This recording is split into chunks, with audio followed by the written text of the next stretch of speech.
Hi everyone, and welcome to another video blog from the Word for Word Bible comic. Today I'm going to try and talk about an issue, a thing, confusion in the Bible text that many commentators are unsure about. I'm going to give my sort of opinion of my research and what I think is the case, and try and also use comic and some of the sources to show you sort of why I come to those conclusions. I'll warn you now, they're not it's completely separate or crazy in regards to biblical scholarship. It lies in line with some of the sort of options that the Bible scholars give, but I've doing the comic, you have to drill down into these things quite a lot. You have to, because you're drawing people, you have to know how old were they, which is, you'll see, is quite a significant part of this sort of investigation. And also, like, because I'm drawing a battle, for example, I'm like, is this the same battle as the other one or not? If it's the same battle, I could use the same pictures to show that it's the same battle. If it's a different battle, I might want to show that it's a different battle. So you'll see as we go on. Now, as you can see on the screen, this is the page that I'm currently working on. You can see it's not all coloured in. It comes from, let's bring up the Bible, Joshua 10, chapter sort of 36 on. You can see it highlighted there. This uses the Bible Gateway tools, where it's also got two different translations side by side, which I find helpful. The one, as you can see, the World English Bible, that's the translation that the comic uses. And so it starts with where it's highlighted from pink, verse 36, but you can also see it on the screen here. So it talks about this time. This is the thing that we're sort of focusing on. These battles that happen with Hebron and Debir, basically. So in Joshua 10, Joshua goes from now this is a battle which is sort of right after Joshua, the long day of Joshua, where the sun stands still in the sky, and then the sort of hail comes down, the meteorites or whatever come down and kill all the men in the battle miraculously, and then they chase all the other men to the cities, and then they go through all the cities, killing their enemies. They also drag the 5 kings out of the cave and kill them. So that's the pages that I've just been working on before this. And then after they've done that, as I say, they go systematically through all these cities, particularly the ones that belong to the kings that fought against them, and destroy the cities and kill all the people there. So Eglon and Hebron were 2 of the kings that were against them. And so on the picture you can see Eglon here is a city, not to be confused with Eglon from Judges, the king of the Moabites, from Judges 3. This is just a town called Eglon, which is the same name. Now so they go from here, they go to Hebron, they destroy everybody in both places, and they go down and over to Debir here and destroy it. Now what it actually says is that they kill everybody, so they don't necessarily destroy the cities. I'm considering whether I'm going to get rid of these little fire shapes. I put them there originally to show that it's been, like on the map, it's kind of been destroyed, but it obviously implies too much that they burnt the place down, so I might get rid of those.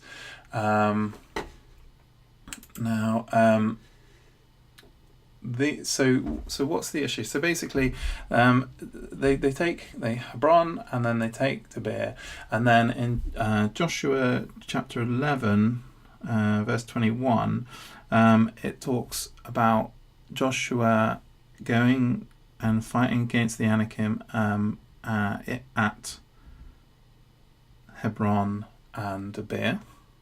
So there's like a second place where it talks about Joshua fighting in these places, and you're like, is it the same battle that they're talking about? Because in that, when it comes up there, they're kind of talking about all the stuff that's happened. They said, he killed all these kings and he made these alliances, and at that time they fought against Hebron and Debir, and then they killed the giants and stuff like that. So it's like, well, it seems like sort of superficially like maybe they're just referring back to what happened then and then giving a little bit more detail, because in Joshua 11 they then go on to give a bit more detail about fighting the Anakim in the hill country and destroying them, and saying about, now they're all destroyed apart from here and there. So it's like, is it the same battle? And as I say, as I'm drawing it, I'm wondering, should I be putting in pictures to show, well, this is the same battle?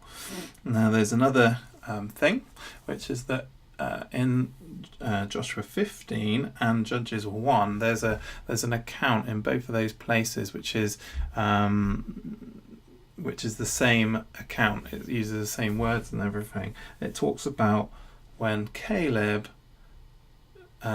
It talks about Caleb, and it talks about when Judah, the army of Judah, destroy Hebron and then go on to Debir and take Debir, and Othniel and Caleb says, let's bring it up. So this is it from Judges, because it's already been done in the comic in Judges. So let's have a look. So they went to Hebron, fought the Anakim, gives you the names. And then they go on from Hebron to Debir.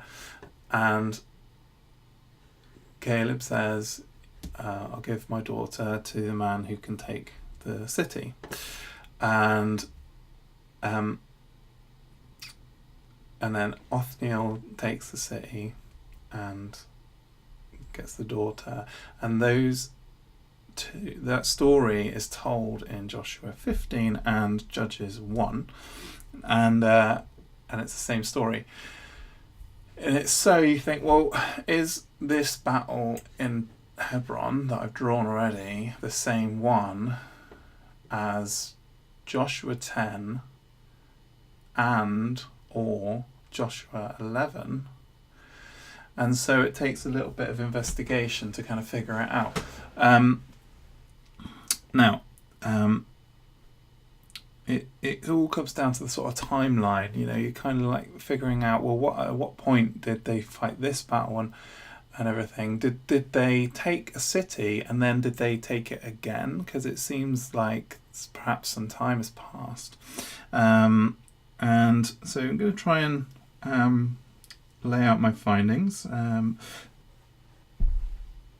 And the first thing is you look for things that are different about the two stories. Now, in this Joshua 10, the first instance, they attack Hebron, but they come from Eglon. So they've had the long day, the hailstones come down, kill everybody. They fought a battle right off the back of that, because they're chasing the guys from that battle and they're dealing with the town. So it's right off the back of that battle that they go to all the other cities, Libnah and Eglon, and they come around and they attack Hebron, and then they go down to Debir. In the other story, in the Judges one, the one that's in the Judges one, they attack, but they attack from a different route. Now let's get rid of some of this stuff so I can show you. This is the map. As you can see, I replaced the map with a sky, because in the Judges book the map is actually on the facing page, so you don't need a map here. And so I changed it so that the city is bigger and there's a sky instead. But the point being that on this map here you can actually see the campaign in question, and it doesn't come from this side, it doesn't come up through here and up to here. like this, it obviously comes down. They started, the story at least starts in Bezek, and then they come through to Jerusalem, or Jebus, and then they come down to Hebron. So this road is the way that they would come.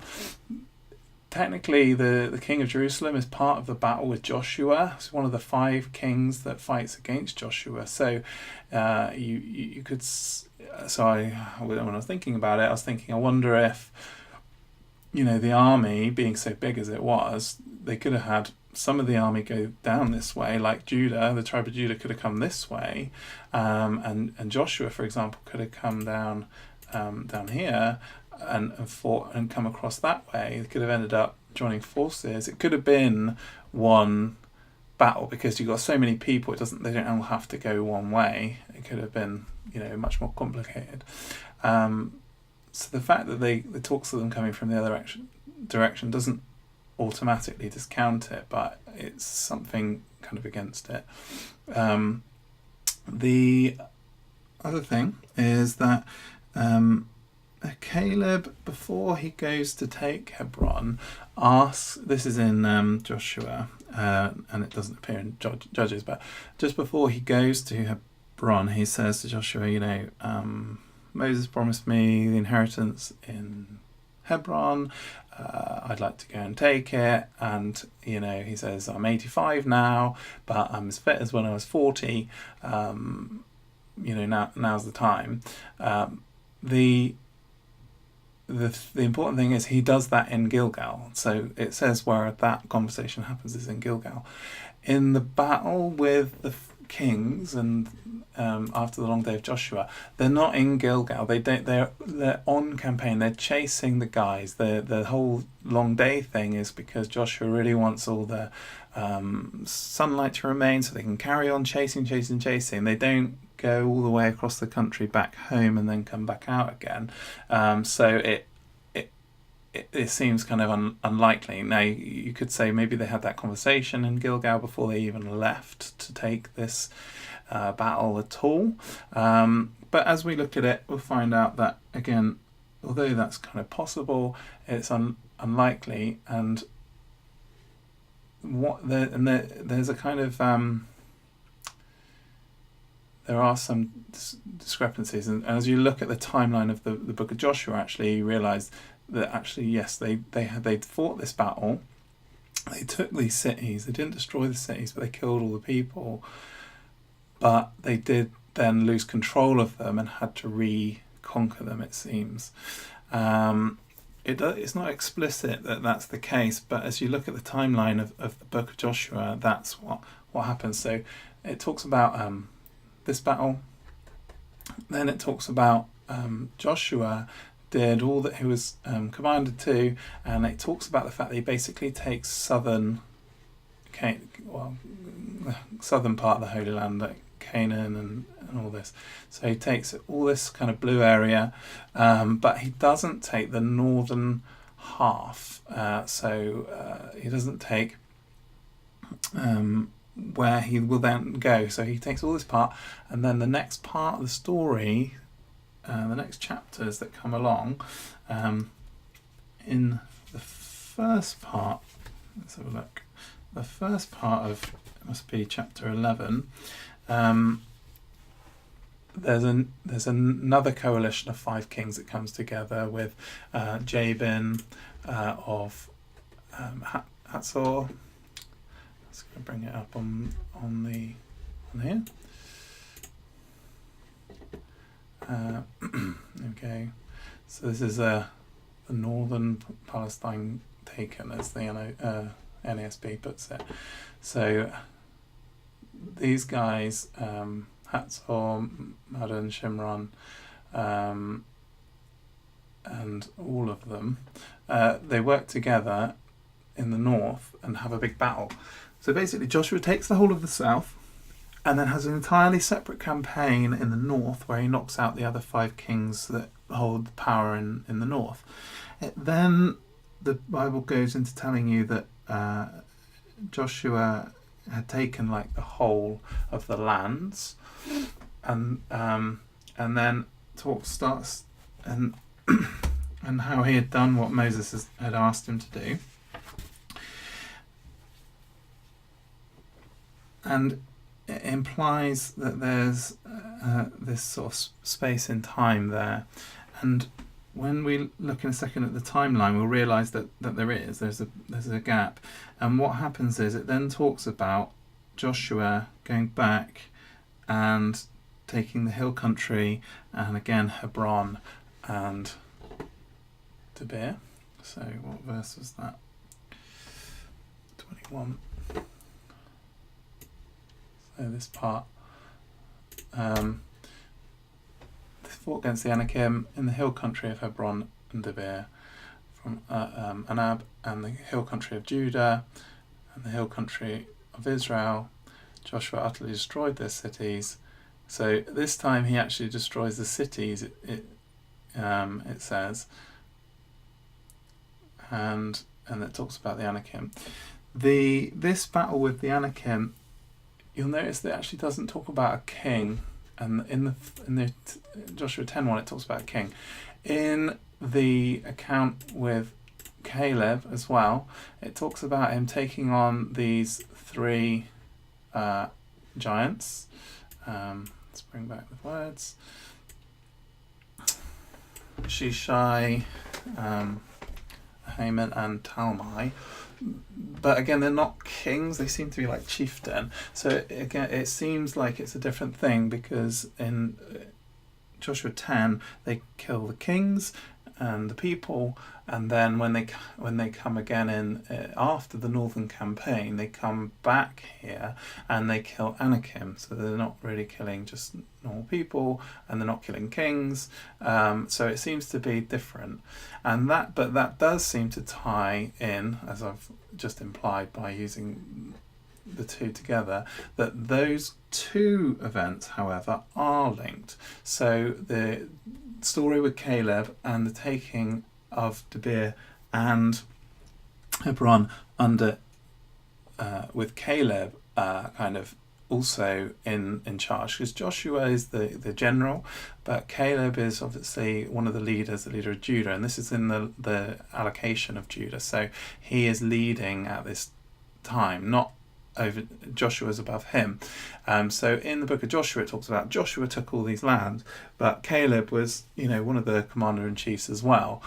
So in Judges and that, it talks about Judah doing it, and about Caleb kind of talking in leadership of the men.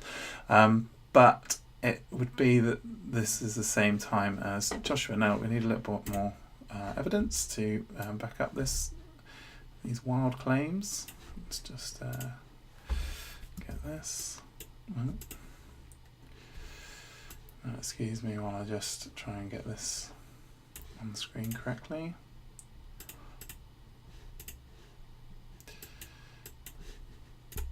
Okay, here we are. This is a timeline, which is a really excellent timeline. It has a lot of information, and it tells you, as you can see up here, how it justifies all its conclusions and the ways that it works out the timeline. What I'll do is put in the description like a link to where you can find these to download them. It's got them for all the different books. Now, let's have a closer look into this time period that we're talking about. You'll see here the Exodus, and then the wilderness wanderings, and then it comes into the period of sort of Joshua. And the point I need to make is that when Caleb and Joshua go and look at the land in Numbers, and they come back, and all the 10 other spies of the land in Numbers say, oh, there's giants in the land, we can't do it, and Caleb and Joshua say, yes, we can do it. Then at that time, Caleb at least is 40, and it seems that Joshua is also about 40.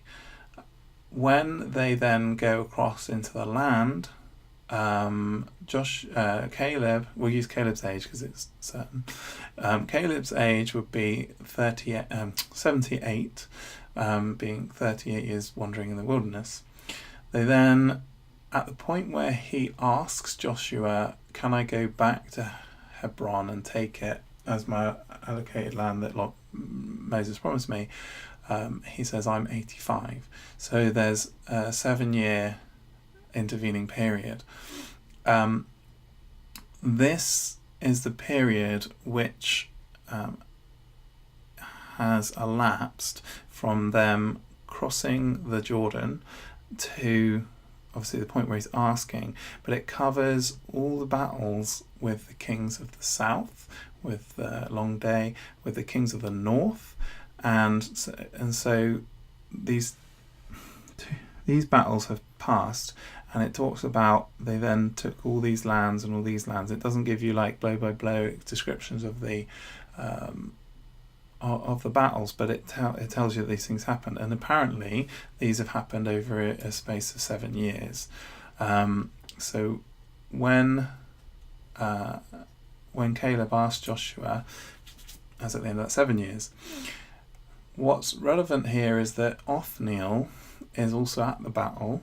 Othniel is old enough to fight and be a warrior in a battle and stuff like that. And so he's probably, 16, 17, 18 at minimum. And so in the depiction of him in my comic, he's very young. But you have to remember that in Judges, Othniel then goes on to free the people from Cushan, King Cushan, who reigns for 8 years. But this is also after the death of Joshua and after the death of the elders. Now, so here we talked about the 7 years. Then Joshua goes on to live up to 110. And it says here, Joshua's death. And then we've got the period with the elders. And so this is the time when the last few chapters of Judges covers, even though it's at the end of Judges in the book, it's at the start of the Judges period.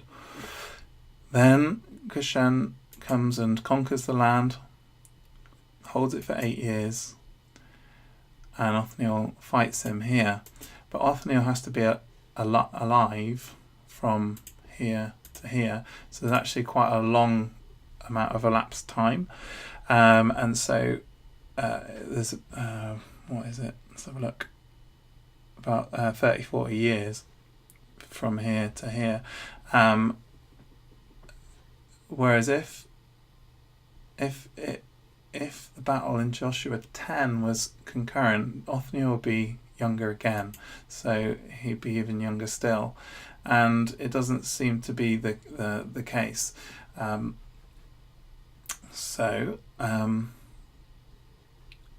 Because if he's old enough to be in the battle here, he'd be too old by this point to live the 40 years of peace which his reign, Othniel's judgeship goes on for. So there's 40 years there. So basically it kind of means that it's unlikely that it would be this earlier time. So that's another aspect. Let me just try and wrap this up then.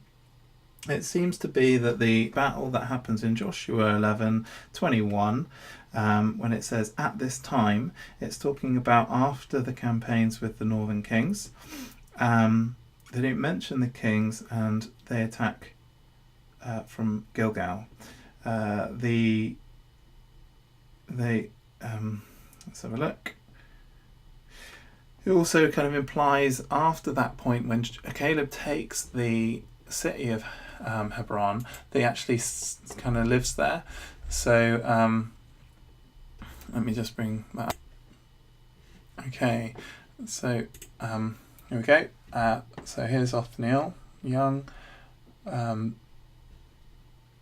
what I was saying is that it seems in this part of the story that Caleb is settled in Hebron, so he's not running around with Joshua fighting battles in the north and stuff like that. So it seems like it's after all the major campaigns. Also, after the description of the battle with the Anakim in starting in Joshua 11:21, the passages that follow that description talk about Joshua starting to give out, a lot the land and get people to go to their inheritance and stuff like that. So again, it kind of ties in with this story where Caleb's kind of settled, and they, his daughter and Othniel want water for their lands and all that sort of stuff. So the only last thing to cover is that people might think, but hold on, the first line of the book of Judges says that after the death of Joshua, surely all the things that happen in the book of Judges, including this little story with Caleb, which is also in the book of Joshua, must happen after the death of Joshua, because the first line of the book of Joshua is after the death of Joshua. It's kind of a tricky thing, and actually but it's when you research it and you find the answer actually really makes sense, is that statement after the death of Joshua being the first words of the book are actually like the title for the book before it was called the Book of Joshua by us. The name of the book was after the death the name being the Book of Judges. The book instead was called After the Death of Joshua. The same applies for the book of Joshua, where the first line is after the death of Moses. In the book of Judges, it's actually in chapter 2 that Joshua actually sort of dies in the narrative. They talk about all this stuff with Caleb and the lands that they took and didn't take and the things that were yet to be done. And then it says, and Joshua sent them back to their inheritance. And Joshua died, he was 110. And it tells you about the death of Joshua and where he was buried and all that sort of stuff. And so it seems as though in the narrative, in the timeline, that's where Joshua dies, not right at the start of the book. So actually these things do occur within the lifetime of Joshua, which isn't apparent from just reading the text as it is, but the more research you do, that seems to be what it is. And that's why in the book of Judges, word for word Bible comic, the words after the death of Joshua come as a subtitle to on the title page. It says the book of Judges, and it says after the death of Joshua has a sort of subtitle. So I think we've covered everything. I'll put some of the links below for you to maybe look into these things yourself. Much longer video than normal, so I hope it made sense. I didn't go over things too many times, and that you enjoyed it and you learnt something. Please, if you're interested in the comic and you want to follow the videos, you can subscribe to the YouTube channel and get more videos. You can also find links to the newsletter below and the website, and you can even buy your copy there and have it delivered to your home. So we've got Book of Judges and Ruth available, and so like I say, look at the description below. I'll give you all the links. Thanks for listening.